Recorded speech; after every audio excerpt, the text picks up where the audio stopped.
at www.mysolarbackup.com. That's mysolarbackup.com. Remember, the government doesn't own the sun, so go to mysolarbackup.com or call 1-877-327-0365. Waging war on corruption.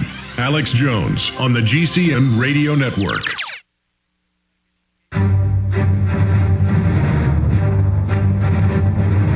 Big Brother, mainstream media, government cover-ups. You want answers? Well, so does he. He's Alex Jones on the GCN Radio Network. And now, live from Austin, Texas, Alex Jones.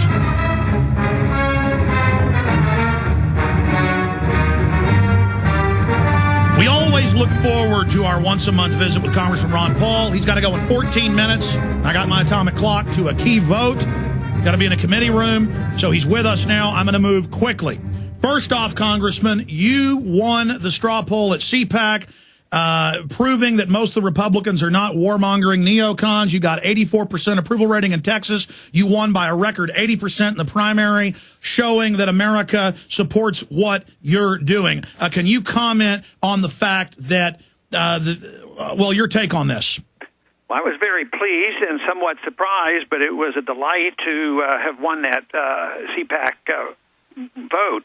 But you know what was interesting is, the people who oppose us, they're still significant. If I get 32% of the vote, that means there's a large number who are still complaining, and they're part of the establishment. But what I thought was interesting is all the sour grapes that was expressed afterwards. They were complaining, and, this is not for real, like they did in the campaign. But what was interesting is somebody said that, what we need to do is for CPAC to have any credibility, they have to change the way they vote.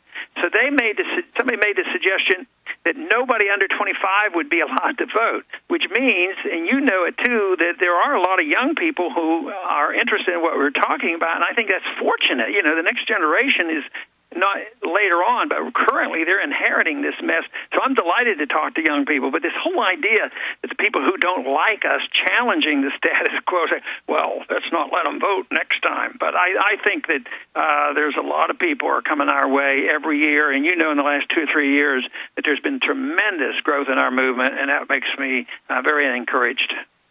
Absolutely. I want to cut to the chase here, and before we get into the banking situation.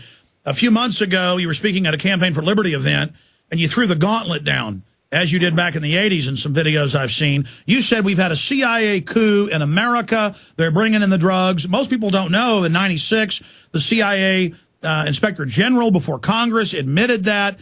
But it's wider than that. We know Wall Street and the banking cartel, the Federal Reserve System, through Yale and other outfits, set up the OSS and CIA.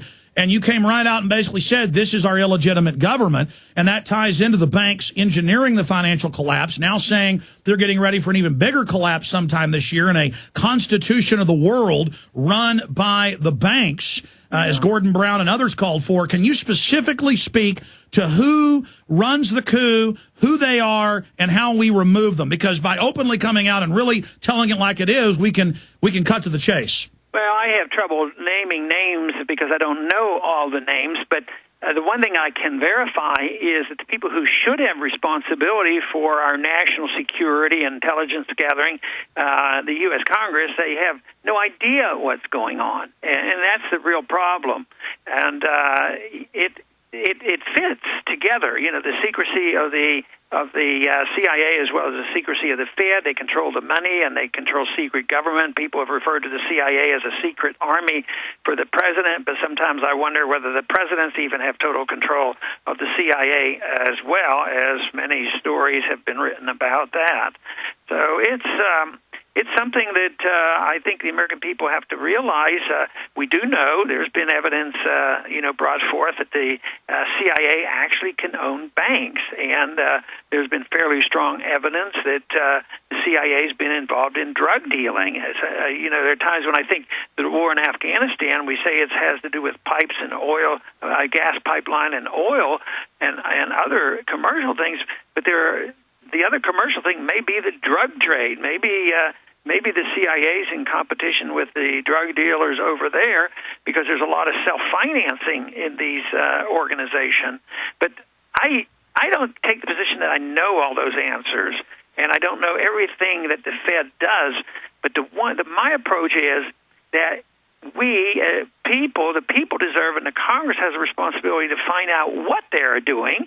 And if they're not doing it, fine and dandy, we'll clear the air. But if they are doing it, it will give us more ammunition for the reason why we need a different monetary system, and we need to have a different system of collecting intelligence, because they can tell us anything. Remember how we went to war in Iraq? The CIA was very much involved. Up there and say the CIA, they have weapons of mass destruction, and they're about to attack us. And it was based on false information. And this is what disturbs me the most, and that's why I want much more transparency of what our government is doing.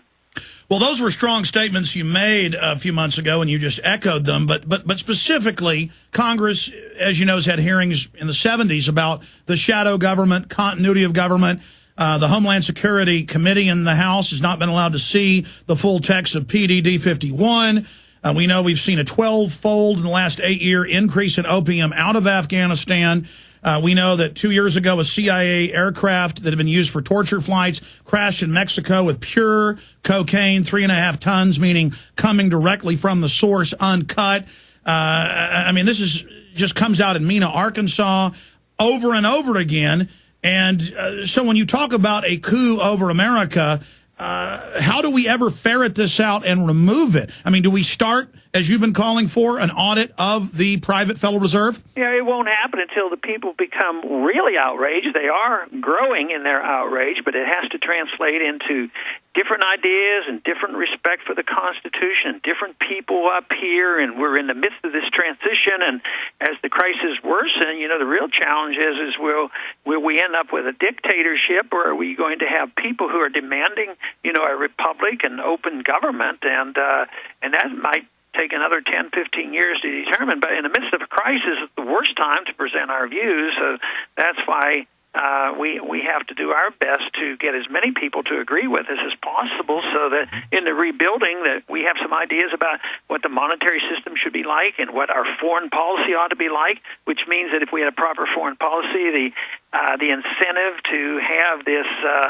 CIA making excuses for knowing everything about us and everything that's going on in the world, that would all change. I don't believe that we shouldn't have some intelligence gathering, but I don't like these clandestine operations and killings and things that we've known to have happened. Well, dovetailing with that, you grilled Bernanke a few days ago, and then the chairman, for those who haven't seen the video, it's up on PrisonPlanet.com, Frank agreed with you and said we need an investigation of the admitted, and I went and pulled the articles up, because Bernanke was acting like it was preposterous, but it's on record that BCCI and the Federal Reserve, it's on record in 2004 and 5, tens of billions of dollars from the Federal Reserve shipped on pallets into Iraq. It's on record, Associated Press, that tens of billions of drug money has been found in the Federal Reserve Bank of Dallas. That was in 2000. That was in the AP. And then Bernanke just laughs at you and says it doesn't exist. It's like Potok from the Southern Poverty Law Center laughing and saying these Tea Party kooks believe in a world government, when you've got every global leader calling for global government, the IMF calling for a new world order, Herman von Rompuy, Ban Ki-moon calling for it. I mean, I think they're really destroying what credibility they had left by stonewalling us. Can you speak specifically to congressional investigation separate from an audit, just directly on, is the Federal Reserve involved in Greece? Well, we know they gave the money to Goldman Sachs, and we know they are involved. Right. No, and he used the word bizarre, so he was accusing me of being bizarre, which means anybody who agrees with my concerns are considered bizarre as well. And you're right in commenting about what Barney Frank said at the end of my questioning, that we should look into it. And to his credit, he has sent a letter to the chairman, Bernanke, and copied me. And he's insisting that that the Federal Reserve respond to my charges, look into it. He asked Bernanke to contact my office to go over the details of the concerns that I've had, and then report back. So Barney Frank did follow up with it. Interestingly, Barney Frank was involved with Henry Gonzalez, and you know that Henry Gonzalez was against the Federal Reserve and demanded these